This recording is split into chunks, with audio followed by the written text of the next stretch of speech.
Dan nyambung ke tema utama kita mengenai personal data protection, itu mungkin jembatannya adalah digital identity. Dan digital identity ini sebenarnya yang tanpa sadar mungkin kita udah jalankan setiap hari ya.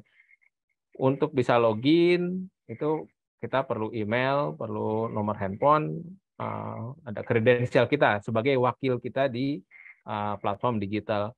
Dan tidak hanya berhenti di email atau nomor handphone atau nama, untuk use case tertentu, biasanya yang ada peraturan dari regulasi misalkan OJK untuk layanan finansial, Bank Indonesia untuk layanan pembayaran, atau layanan lain yang memang mengharuskan identitas pengguna itu diperiksa, dipastikan istilahnya itu KYC, know your customer atau customer due diligence, itu digital identity ini jadi lebih memegang peranan lebih lah, karena tanpa melewati proses tersebut ya layanan-layanan tadi yang diatur oleh regulator tidak akan bisa kita berikan ke pengguna gitu.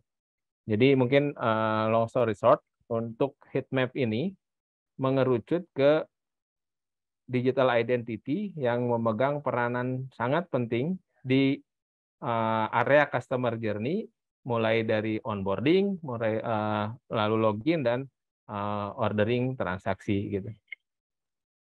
Nah, mungkin saya sedikit mengutip ini sangat terkenal di product management dan product design. Jadi yang pengguna layanan kita atau kita sendiri sebagai pengguna layanan digital itu kan biasanya oh ya kita login aja, oh ini simple ya, bisa login, bisa sign up, waktunya cepat, selalu berhasil, nggak pernah gagal. Itu kan sesimpel itu kalau dari sisi kacamata pengguna. Tapi ketika kita mendesain produk untuk menghadirkan karakteristik seperti tadi, simple, cepat, selalu berhasil, itu yang paling penting adalah di sisi belakangnya, di sisi sistemnya. Bagaimana si sistem ini masih bisa provide compliance, masih bisa memverifikasi identitas pengguna, masih bisa menjaga bahwa si pengguna yang login atau menggunakan layanan kita itu pasti secure, nggak bisa uh,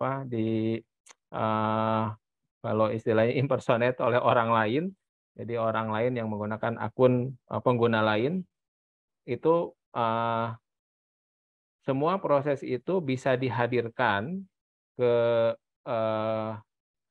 dalam bentuk platform, dalam bentuk UI, UX yang simple gitu.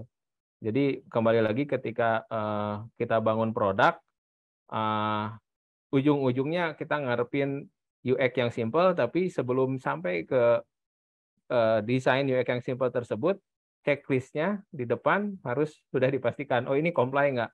Oh ini cukup nggak verifikasinya? Oh ini cukup nggak autentikasinya?